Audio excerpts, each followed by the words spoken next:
Welcome back to another edition of Weekly Sports Talk. I'm Jared Hilton, alongside me is Khalil Brown.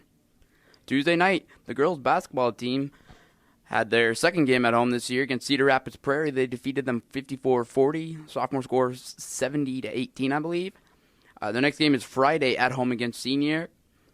The Tigers really played well. They looked dominant. Last year they struggled a little bit. They come out.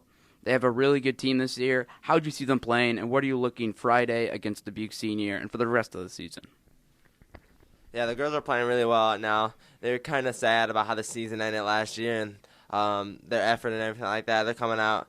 They're playing a lot better basketball than they did a year ago, and they're starting to get in a little bit of a groove. They're 3-0 right now in conference and play, and they're just getting a better feel for the game and for each other. I think, and the chemistry is getting a lot better there. And hopefully they can just continue to grow on that. And they have a couple young players, older players, some seniors too that will lead them, and so they got a good mix of people in there. And so hopefully their team will just get better. And I know their goal is to try to get down to state, and they have that potential. They just need to put it all together.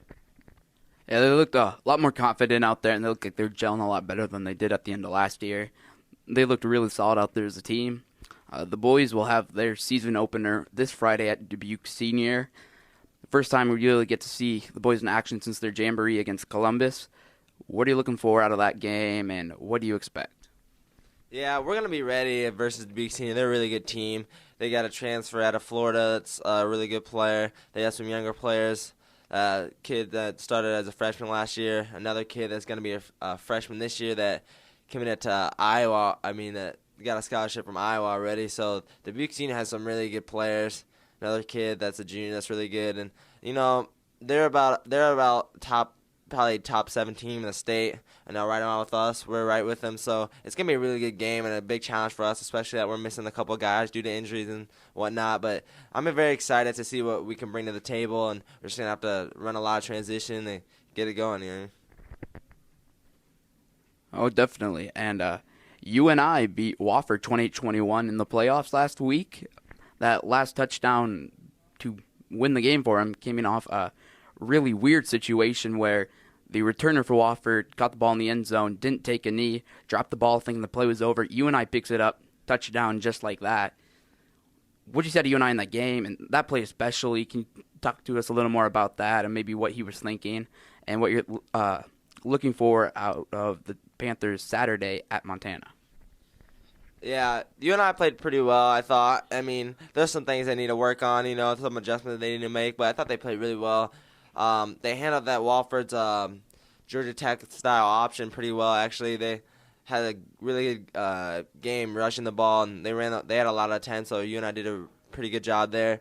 That play where the Wofford guy actually did not kneel the ball into the end zone, the UNI player recovered for a touchdown. That's a really weird situation. I guess in high school, when the ball just goes in the end zone, they just automatically rule it a touchback and at the 20. But in college and NFL, you're supposed to kneel it so the play's dead. But he never kneeled it. He just stood there with the ball for 10 seconds or so, and then the UNI player swiped out his hand, and he wanted a penalty, but it wasn't a penalty. They were just playing, and then the UNI people recovered as a touchdown. It was a really stupid play. It was just, I guess he just wasn't thinking. But from here on out, UNI, I'm hoping they could play a lot better. They have to play a pretty good Montana State team in the cold weather, so hopefully they can get used to that and play a good game and move on to the next playoffs. Iowa State lost 23-30 to Michigan State in their last regular season game. Next up for them is the Pinstripe Bowl. Iowa State obviously coming off some big wins. They beat Iowa this year, and then they beat second-ranked Oklahoma State to eliminate their national championship hopes. A lot of confidence coming in, maybe. What are you going to look for out of Iowa State and playing in a bowl game like this? They're obviously happy to be there. Yeah, Iowa State really deserves to be there, too. They're a good team. They've played some really tough battles in the Big 12 this year. Some really good teams they've had to play. They've had one of the toughest schedules in the country. So it'd be good for them to get a win here and finish off their great season and all the upsets that they've had. It'd be good for them. They're a good team, pretty young team as well. So I'm excited to see. They should be pretty well down the years from here. So they should have some good battles with Iowa and everything. Hopefully they can finish off this season with a good win versus the Rutgers team. And the Iowa football team had the week off with the conference championship week. They'll be playing in the Insight Bowl this year. what do you look for out of the Hawkeyes, and maybe not living up to expectations this year, and the bowl, and what are you thinking?